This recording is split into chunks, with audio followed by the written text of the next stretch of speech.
আমার উপরে ভরসা নেই? আপনার উপর ভরসা আছে বলেই তো বলছি। ওই গুন্ডাদের শেষ করার জন্য আপনার আমার বাপিকে দরকার হবে না। আপনি একাই ওদের শেষ করতে পারবেন। আর আপনি তো সুন্দরকে খুব ভালোভাবে চিনে গেছেন, এখানকার যে কোনো লোকেদের থেকে বেশি আপনি সুন্দরপুরের জঙ্গলকে চেনেন।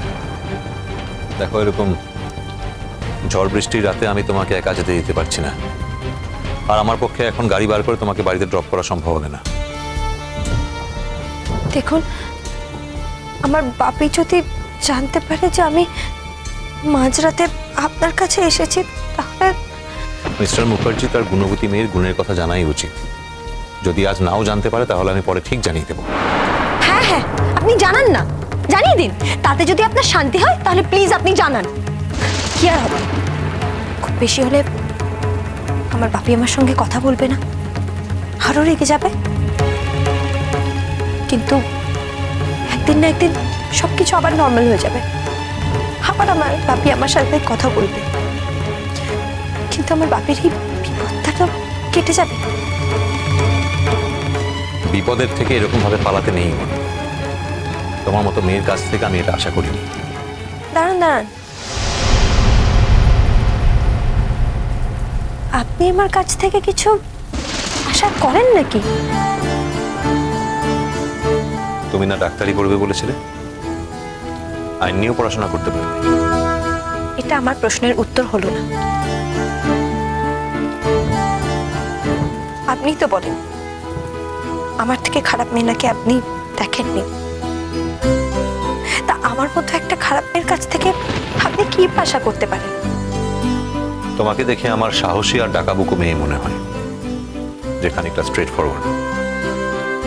আর এরকম একটা মেয়ে যখন পালিয়ে যাওয়ার কথা বলে তখন অবাক লাগে বই।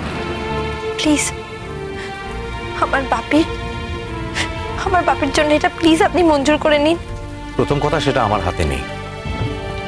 আর দ্বিতীয়ত, সেটা আমি চাইও না। কারণ আমি মিস্টার মুখার্জিকে তার যোগ্য মর্যাদা সহ তার অবসর জীবনে যেতে দিতে চাই। তার মানে আপনি আমার কথা শুনবেন না? না না,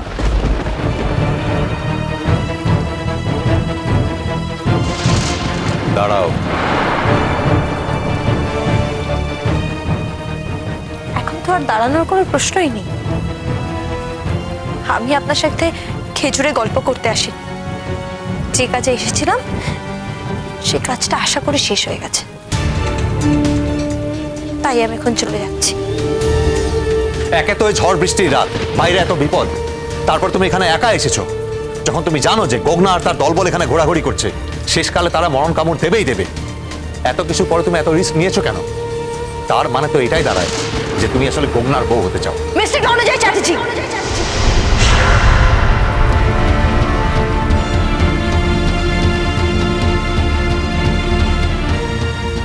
you don't have the right to talk to me like this.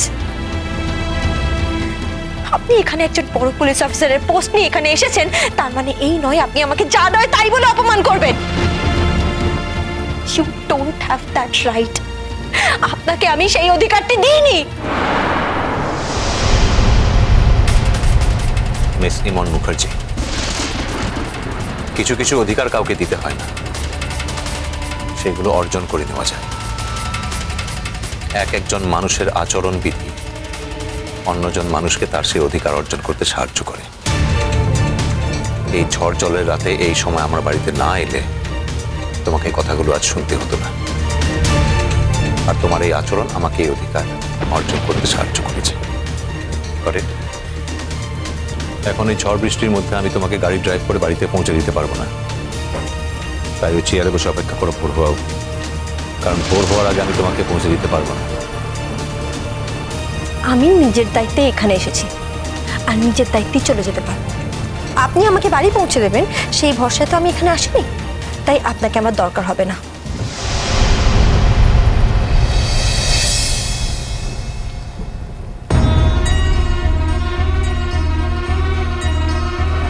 তুমি ভুলে যেও না যে তুমি এসিপি রণজয় চ্যাটার্জির বাড়িতে এসেছো। এই বাংলোটা আমার, আর আমার ইনস্ট্রাকশন ছাড়া তুমি এখান থেকে বেরোতে পারবে না। আর যদি জোর করে যাওয়ার চেষ্টা করো তাহলে আমার লোকজন তোমাকে এখানে ঘেরাও করে রেখে দিতে পারে। তাই যা বলছি শোনো, ওই চেয়ারটা গিয়ে বসো। গো।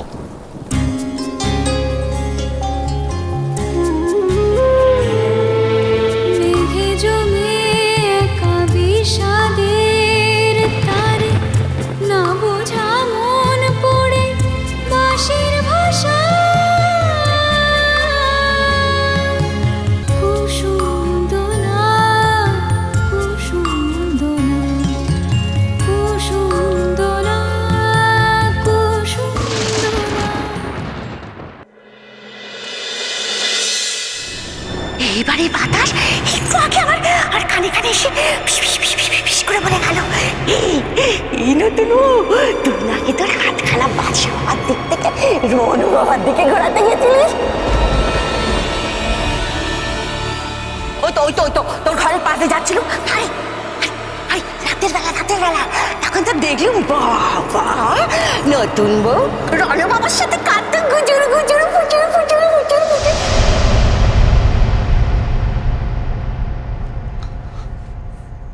রূপকথা, রূপকথা,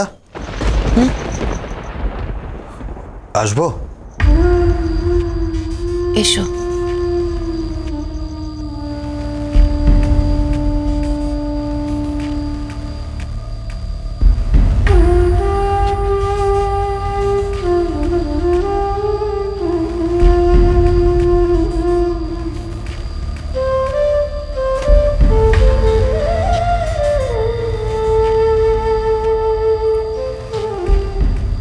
কোথা থেকে যে কি ঘটে গেল। এই কথাগুলো বারবার শুনতে ভালো লাগছে না অনির্বাণদা, বরং এই কথাগুলো চিরকালের জন্য বন্ধ হোক। দেখো রূপকথা, আমি ভাবছি জীবনে সত্যি সত্যি এরকম ঘটনাও ঘটে যা বাস্তবকেও হার মানায়। তুমি ভাবো, তুমি এই বাড়ির বউ হয়ে এলে, অথচ তুমি রনর বউ হলে না।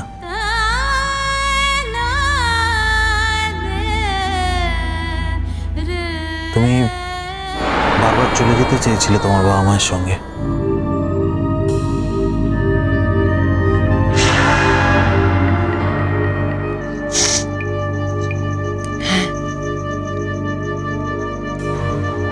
চলে যেতে চাইছিলাম, কিন্তু এবারের লোকেরা সেটা ভালো চোখে দেখেনি। আমার কথাটা একবার ভেবে দেখা তো অনির্বাণদা। আমার ব্যক্তিগত জীবনের টার্ময়েলকে না হয় আমি বাদই দিলাম, বাকিটা আমার বিয়ে হলো। বিয়ের পরের পরদিন আমার ফুলশয্যার দিন আমার ফুলশয্যা হলো না, আমার বর যুদ্ধে চলে গেল। এবার এই পরিস্থিতিতে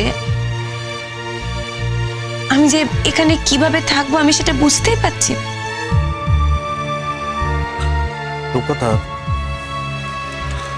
রূপকথাটা কথা বলি, একটু বোঝার চেষ্টা করো। দেখো, যা হওয়ার সেটা তো হয়েই গেছে, মানে সেটা তো আর বদলানো যাবে না। এই বাড়িতে এই মানুষগুলোর সঙ্গে তোমাকে থাকতে হবে, তো তুমি আগে থেকেই জানতে। আর বিয়েটা যখন হয়েই গেছে, মানে দেখো, বিয়েটা তো তুমি ডিনাই করতে পারছো না। এটাই তো সব থেকে বড় ট্র্যাজেডি, যে বিয়েটা হয়েই গেছে।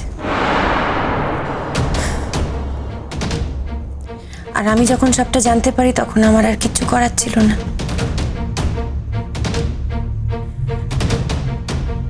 রনর সঙ্গে আমার দেখা হতো বা হতো না সেটা বড় কথা নয়, কিন্তু আমার এই বাড়িতে রনর বৌদি হয়ে ফিরে আসাটা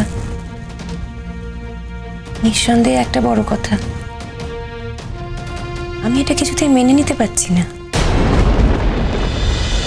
কুসুম দোলা কুসুম দোলা, চলো চলো চলো চলো চলো পাল্টাই।